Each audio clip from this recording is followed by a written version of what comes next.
Many thanks to Squarespace for sponsoring this week's video. Last place no longer. This has always been the area that Lightroom lagged behind in the most, but not only has that now dramatically changed, but there's actually an argument that could be made that they're now leading the pack when it comes to overall control of this. So herein lies the problem, along with the brand new solution, and how all of this really applies to you. So this is a photograph from my recent trip to the Dolomites I've been working on. I absolutely love the light coming through here, and of course all that beautiful fall color. And before we get to a real world scenario, I want to show you in detail the problem that this solves, because it's very, very important. Now, if you come up here to the Develop module, and if you don't see this new color mixer section right here, I am using Lightroom Classic version 3.0 release. So this is the newest update. So if I come over here to this color swatch, if I come up here to the color mixer section, and let's say that I want to target this specific color right here, I can select the little color picker icon here, drag this up and down and select that area. And as you can see that it has identified the yellow and green channel right here as the color is being impacted. But as you notice, every single color on the screen is being affected. So if we come over here to saturation and do the same thing, select the color picker, drag it up and down on that specific color, you can see what is happening here. All colors are being impacted once again.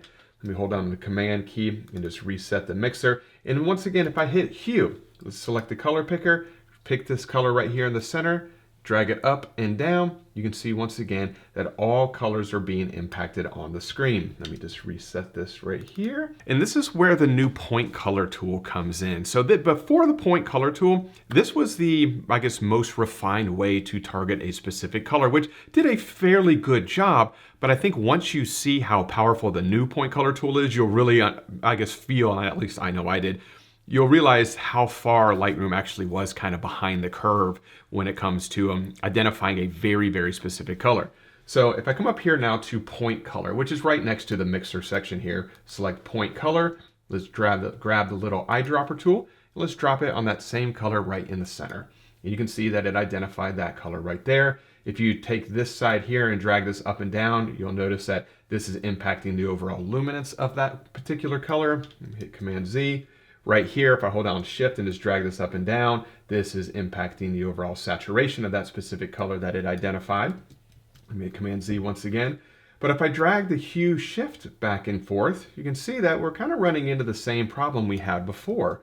Same thing with saturation, all colors are being impacted. Luminance, all colors are being impacted once again. So we really haven't made any progress. We haven't made any headway here. We're still having the same problem we did before under the old solution, but this is where the real power comes in here. So if I drop this down, actually it was already dropped down, but if you see this little arrow here and you don't see anything underneath range, just select that and you can see everything here. Range is basically giving you the ability to identify the area around it. So as I take this to 100, you can see that that area around the circle is getting a little bit larger. And as I bring it down to 0, you can see that it's getting more refined there. So back and forth, back and forth. I'm going to bring it down to 0. And if we take this, you can see this here, this little dot right here. This is the area that we dropped the eyedropper on. And if I bring this arrow from the left over to the right and bring it closer to that dot, let's do the same thing over here. And if you pay attention to the area at the top here, you'll notice that that area around that little dot is getting smaller. We're getting more and more refined.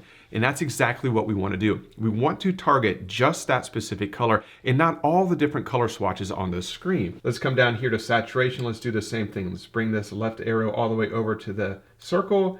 Bring the right arrow all the way over to the circle. Let's do the same thing with luminance. All the way over to the circle. Bring the right one all the way over to the circle. And now look at the area up here when I hold this down. Look at how targeted we are right now. Extremely, extremely refined. Now this is really cool here. Watch what happens when we bring the hue shift around. Now only that color swatch in the center is being impacted. Everything on the left is being left alone. Everything on the right is not being impacted. Let's reset that. Let's take saturation. Look at that.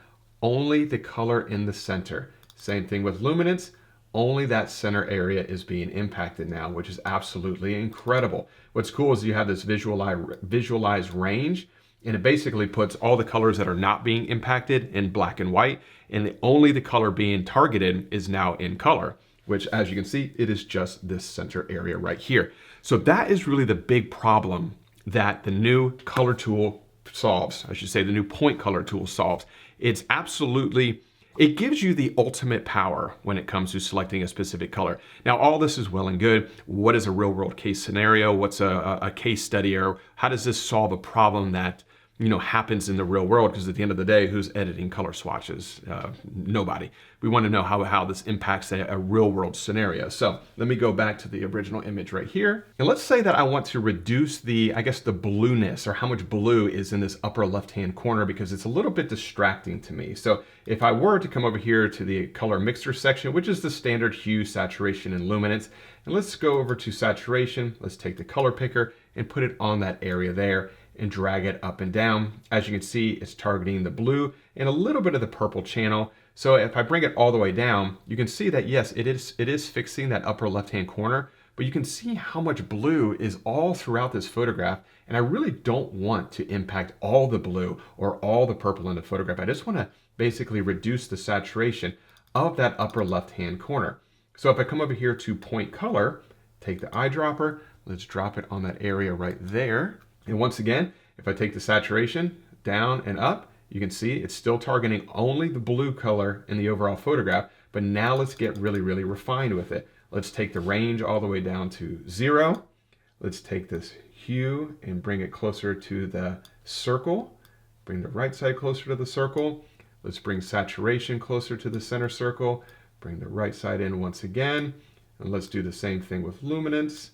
And let's bring this one over as well. Maybe tighten it up just a little bit more. And let's hit visualize range. And now you can see only this area in the upper left-hand corner is being impacted. Nothing else throughout this entire photograph is being targeted now. And now I can take the saturation shift and I can either increase it or decrease it. But as I rock this back and forth, you can see that only that area in the upper left-hand corner is being targeted, which is exactly what I was wanting to do. I did not want to reduce the saturation of the entire blue channel or all the blue in the photograph, just that upper left-hand corner, which is super, super powerful.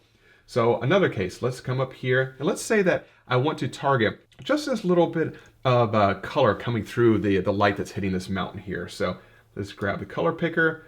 Let's find maybe this right here. It looks pretty good. And once again, if I bring down the saturation back and forth, you can see that yes, it is impacting that area in the mountain, but it's also impacting the trees below the fall color because it's a very similar color. As I rock this back and forth, you can really see that change. So let's double click this, reset it. Let's take the range down to 0. Let's hit visualize range here so you can really see that difference here. So if I have the range at 100, you can see that a lot of that fall color is still being selected along with the area up here. And I'm going to bring this down to 0 to start getting more refined. Let's bring this left side over here. Let's bring this side over here closer to the circle. Bring saturation in closer. And you can look at this area up here as we're making these changes, that the colors being targeted are slowly getting smaller and smaller and smaller, only leaving the area that we want to target. Now, it's kind of hard to see, but if I take the saturation and bring it up and back and forth, you can see that only that area in the mountain is now being impacted. So I can make it much more saturated. I can brighten it up a little bit if I wanted to. But the ultimate goal here, or the most important part, is that all that fall color in the bottom of the scene is being completely left alone. We are not impacting that at all anymore. It's just this area in the mountain face, which is really, really cool. And we can also, you can see that it saved that blue color up here. So if we wanted to go back to the blue, we can do that. We can make changes. We can go back to the yellow right here or the orange. We can make changes there. If we wanted to select the eyedropper again, and maybe this area right here, which is kind of green, I guess. Let's select that. Whoops, I don't think it selected it right there. And we could bring that saturation up, back and forth if we wanted to. If we want to get really, really targeted, once again, bring this over some, bring this side over a little bit, bring this one over a little bit, just like this, getting very, very targeted. I think that looks good right there. And then we can just bring it up, the luminance if we want to, just to kind of brighten up that color just a little bit. But as you can see, it's not affecting the green color anywhere else through here, just this area in the immediate foreground. Rock this back and forth. So as you can see, there is a ton of different use cases for this, the new point color tool. And what's even cooler beyond all of that is that you can even use this for masks. So if you come up here to the mask section, let's drop this down. We hit create new mask. I'll just show you like a radial gradient. you can see that you have the color mixer tool inside of this. So you can draw a giant circle into a certain area here, and you can only apply the color mixer to that one specific area, which is very, very handy. So you can use the color or the point color tool in any area of a photograph that you want to, which I think is absolutely fantastic. Being able to use this within masks is just kind of like the icing on top of the proverbial cake. But I absolutely love this tool. And like I said, it puts Lightroom color control in the top of the game, in my opinion. Now, for years, I think Capture One really beat out Lightroom when it came to the ability to control specific colors. But with this new upgrade or update, I think that Lightroom has at least pulled even with Capture One, or maybe even took it a step further, because I think the overall user interface is very, very simple, very streamlined, and very easy to do.